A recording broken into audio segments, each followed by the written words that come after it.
having a will, I say, is part of the jigsaw puzzle, and the biggest piece being the will itself. But it's very important you piece together all the other pieces to make the whole picture very clear, or to sort of make the situation better. But here, when a person dies, 3 laws will always be applied, even though there is a will or no will, whatever the situation is. The first is the Sharia law, the second is the UAE law, and the third is the international law. So let's just take an example of the Sharia law. Here what happens is when a person died, they would freeze all the bank accounts. Now there's no concept of either survivor bank accounts here. So if you have a joint bank account, husband and wife, and one person was to die, they freeze the accounts. So the wife wants to try and take some money out of the account. She cannot do it because it's frozen. And there's a reason why it's frozen. And the reason is simply to make sure, A, all your debts and liabilities are cleared, which means things like your parking tickets, your mobile phone bills, your credit cards, your car loans, your mortgages, any bank overdrafts. If you're running your own business, any company or business loans, everything's got to be paid first. So they freeze the bank accounts. And this will happen immediately. How quickly they do it, it really depends on the depth of the circumstances. It could be as little as, say, 3 hours, and it could take probably a couple of weeks. But because of the freeze on the bank account, it means that the wife will not be able to even access a penny from the account, which obviously can become a very big problem. Let me explain. It's very important, everyone needs to understand this, that the Sharia law is applicable to Muslims and to people who don't have a will. So if you have a non-Muslim expat having a will drafted, the authorities here will accept it, but your bank accounts will still be frozen because it's frozen first. It's not a situation where the person died, the husband died, and the wife is in the court the same day with the will. No, of course not. I mean, from my experience, when the husband died, the first thing the wife needs to do is to arrange for the funeral arrangements. The majority of the cases, they want the body to be repatriated back to the home country. So imagine nearly a month could be, it could be used in dealing with this. And when you go back to your home country, then you've seen your relatives and religious ceremonies. It could go on, a month. I'm being very conservative. From my experience, it could be anything up to 3 months before the will is actually given to authorities here. So in those 3 months, yes, the bank accounts will be frozen, the visas will be cancelled, and your home embassy is going to be informed of your death.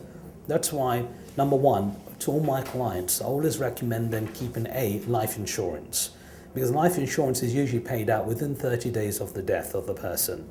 So imagine husband dies, at least you know there's a lump sum, hopefully tax-free, going to the wife. So the wife will be able to use the monies at least to pay for the whatever expenses. Because like I said, the freezer bank accounts will clear your debts and liabilities.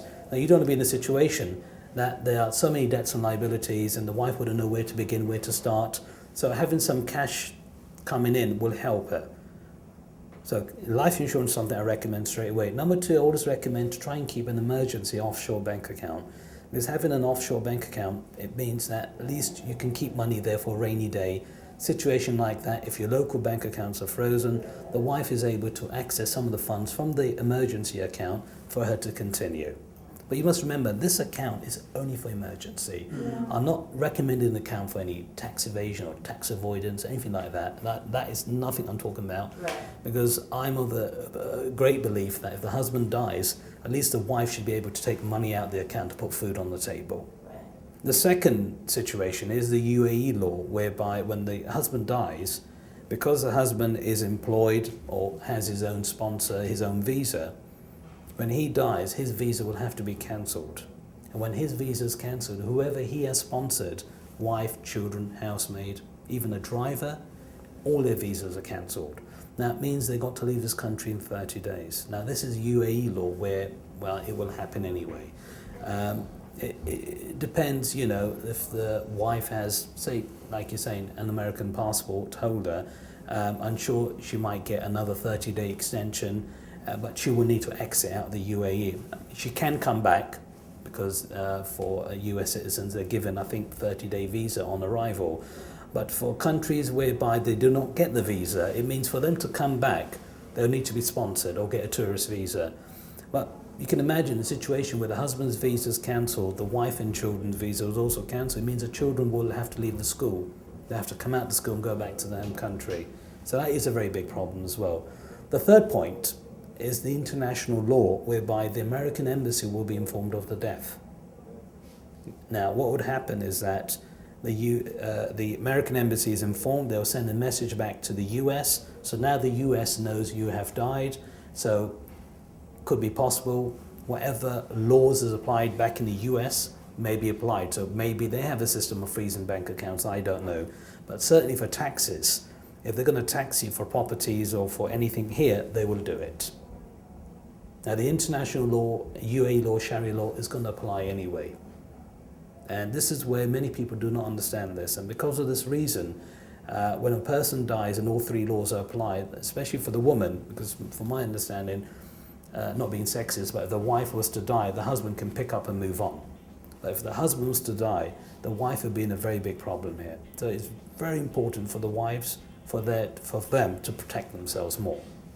That's why most of my clients, when they come to me for wills, is usually for cases because they have money in the bank, they bought a property. But I always ask them, I say to them, even if you have children, you should have a will. Because, you are in the day, in the UAE, we are all expats here. Some might have a British passport, some will have an American passport, some might have a Canadian passport, a South African, whatever it is. We are still all expats living here. If we were to die, our next of kin, or in terms of who we wish to be the guardians, will be our respective siblings. Now, maybe they may require a visa to come into this country, we do not know. That's why it's very important you have guardians. The guardians, I'd say you have two types. There's one called interim, one is permanent. So interim is somebody living in the UAE, so they can get to the scene quickly, looking after the child, the children, given enough time for the permanent guardian to come here. Now, I'll give you an example. I was talking to a person who actually, his wife was from the Philippines. And, in the Philippines, they definitely need a visa to come here. So we worked out that if the husband was to die and he wanted the wife's family to become the guardians, it would have taken them nearly a month to get here. Not because of the visas, but they had to borrow money just to get the ticket money to get here. So you've got to take all of this into account. That's why it's important you have an interim guardian, somebody living here who can get to the scene quickly, looking after the children, giving enough time for the permanent guardian to come here. That person's only looking after the children, nothing else. So when people come to me for a will and there's children, I'll make sure there are guardians nominated in the will. But it's very, very important you have guardians. I think everyone takes things for granted here.